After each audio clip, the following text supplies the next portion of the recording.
Cela fait maintenant plusieurs années que pour la solennité de la Pentecôte, la liturgie romaine propose la possibilité de vivre une vigile la veille au soir.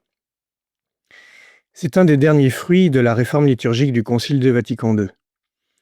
Sur le même schéma que celle de Pâques, elle comporte 5 lectures avant celle de l'Évangile, et elles sont suivies d'un psaume et d'une oraison.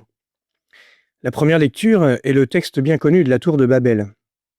Dans l'ambition architecturale de l'humanité se trouve exprimé de manière prophétique quelque chose de la standardisation promue par le paradigme technocratique de la modernité. Briqueter des briques à la chaîne et ne parler qu'une seule langue mondialisée.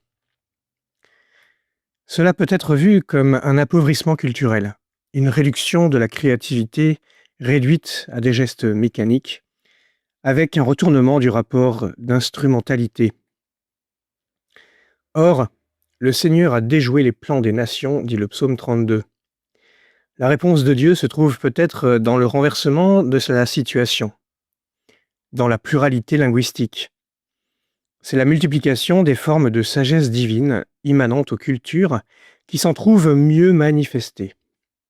Dieu refuse la simplification culturelle des moyens de la créativité, même si elle procure la puissance, voire l'imitation de la toute-puissance divine par les humains, comme le paradigme technocratique semble la lui donner. Le don de l'Esprit Saint est celui de la diversité dans la créativité culturelle. La deuxième lecture est tirée du livre de l'Exode.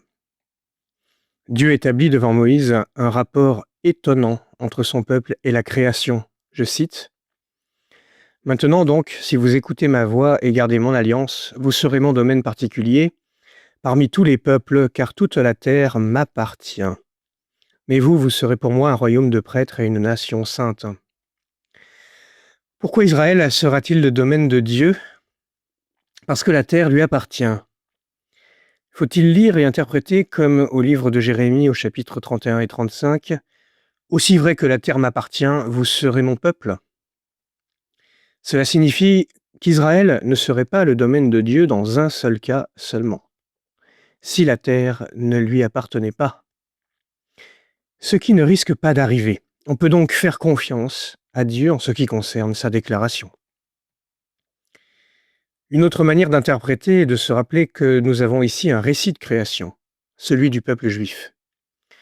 Dieu crée en communiquant une parole créatrice. Ici, après avoir sauvé les Hébreux de l'esclavage d'Égypte, il s'apprête à leur donner la Torah, la parole qui va créer ce groupe de migrants rescapés en un peuple structuré par une alliance.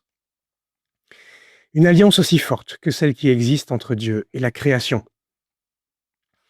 La troisième lecture est tirée du livre du prophète Ézéchiel et relate la vision du prophète dans laquelle l'Esprit de Dieu vient ressusciter les justes dans leur corps et leur esprit. De la même manière que l'Esprit Saint donne la vie à toute chair dans la création ancienne, c'est aussi lui qui donne la vie divine aux ressuscités dans la création nouvelle. Il est Seigneur et il donne la vie sous toutes ses formes. Mais le psaume 106 associe cette résurrection à un relèvement social. Cela indique une fonction libératrice de l'Esprit Saint qui s'exprime dans la clameur des pauvres et appelle les croyants à s'engager aux côtés de Dieu pour leur libération. La quatrième lecture est tirée du livre du prophète Joël, dans lequel Dieu annonce qu'il répandra son esprit sur tout être de chair.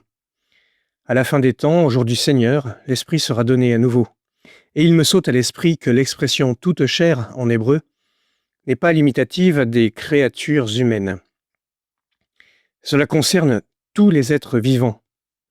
La suite de la lecture concerne les membres du peuple de Dieu et confirme la fonction de sanctification de l'Esprit Saint, qui fait de nous des sauvés, des créatures nouvelles.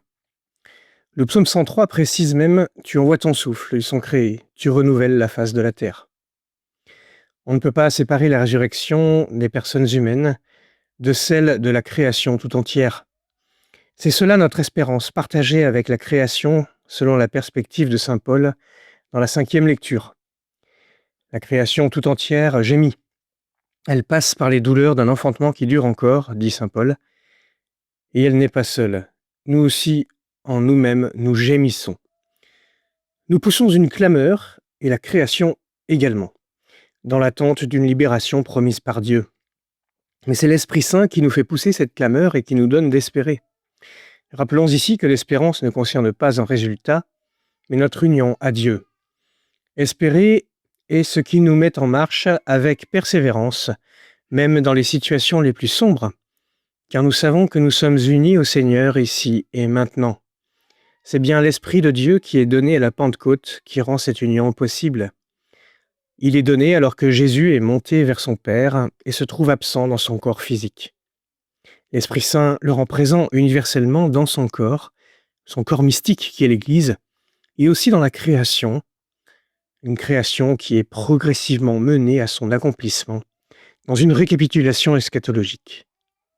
Bonne fête de la Pentecôte.